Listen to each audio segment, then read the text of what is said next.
ओम नमो भगवते वासुदेवाय। आप सबका प्रभु शरण में बहुत बहुत स्वागत है। माघ के महीने में पवित्र नदी में आस्था की डुबकी लगाने की परंपरा है।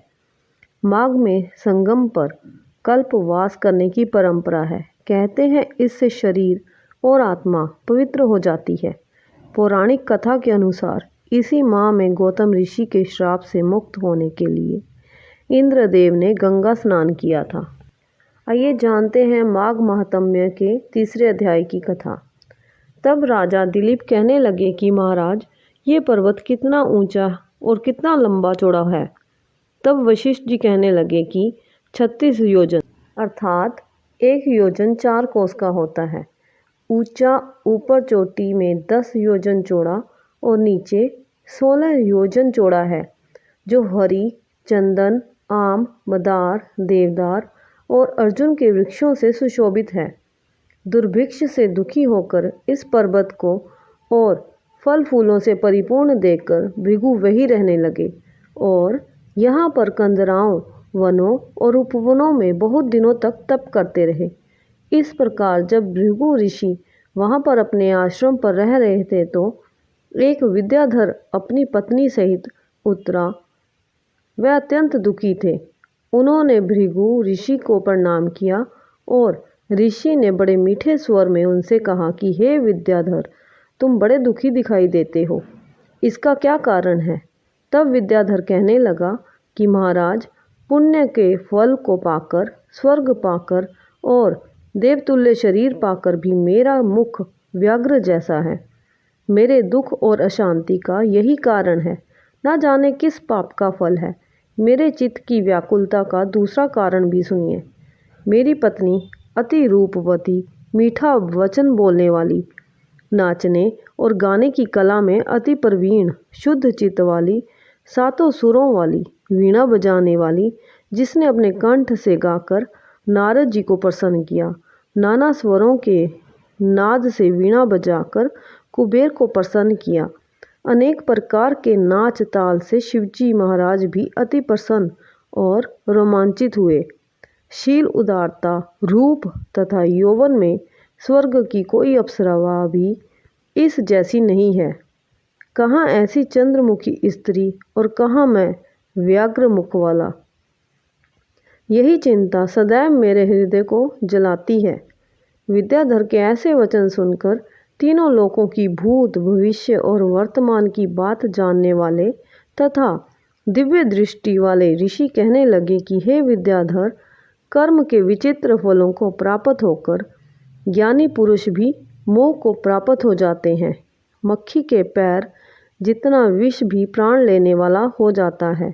छोटे छोटे पापों का फल भी अत्यंत दुखदायी हो जाता है।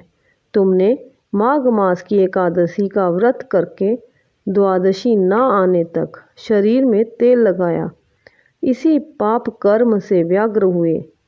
एकादशी के दिन उपवास करके द्वादशी को तेल लगाने से राजा पुरुरवा ने भी कुरूप शरीर पाया था। तब वह अपने कुरूप शरीर को देखकर दुखी होकर हिमालय पर्वत पर देव सरोवर के किनारे पर गया। प्रीतिपूर्वक शुद्ध स्नान कर कुशा के आसन पर बैठकर भगवान कमल नेत्र, शंख, चक्र, गदा के धारण करने वाले पीताम्बर पहने, वनमाला धारण किए हुए विष्णु का चिंतन करते राजा पुरुरवा ने 3 मास तक निराहार रहकर भगवान का चिंतन किया। इस प्रकार 7 जन्मों में प्रसन्न होने वाले भगवान राजा के 3 महीने के तप से ही अति प्रसन्न हो गए और माघ की शुक्ल पक्ष की एकादशी को प्रसन्न होकर भगवान ने अपने शंख के जल से राजा को पवित्र किया।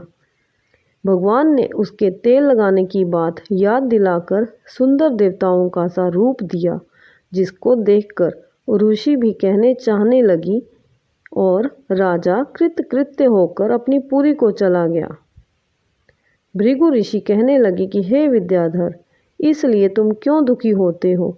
यदि तुम अपना ये राक्षसी रूप छोड़ना चाहते हो तो मेरा कहना मानकर जल्दी ही पापों को नष्ट करने वाली हेमकूट नदी में माघ में स्नान करो। जहाँ पर ऋषि सिद्ध देवता निवास करते हैं। अब मैं इसकी विधि बतलाता हूँ। तुम्हारे भाग्य में माघ मास आज से 5वें दिन ही आने वाला है। पौष शुक्ल एकादशी से इस व्रत को आरंभ करो। भूमि पर सोना, जितेंद्रिय रहकर दिन में 3 समय स्नान करके महीना भर निराहार रहो।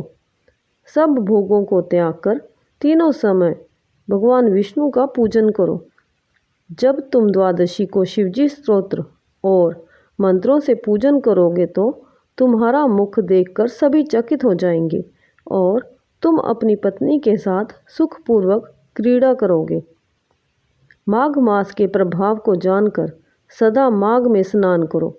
पाप दरिद्रता से बचने के लिए मनुष्य को सदा यत्न से माघ मास का स्नान करना चाहिए। स्नान करने वाला इस लोक तथा परलोक में सदा सुख पाता है।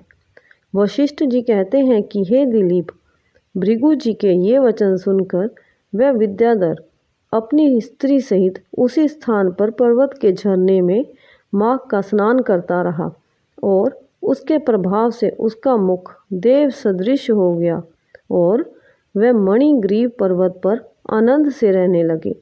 भृगु जी भी नियम की समाप्ति पर शिष्यों सहित इवा नदी के तट पर आ गए। इस तरह इस महीने स्नान, दान, व्रत और तप करने का विशेष महत्व बताया गया है। ऐसी मान्यताएं हैं कि माघ माह में श्री हरि और माँ लक्ष्मी की विधिवत उपासना से सुख समृद्धि में वृद्धि होती है और मनोवांछित फल की प्राप्ति होती है। जय जय श्री राधे श्याम, श्री राधा वल्लभ, श्री हरिवंश। अगर शब्दों में कोई त्रुटि हो तो क्षमा दीजिएगा। बोलो बांके बिहारी लाल की जय, जुगल जोड़ी सरकार की जय।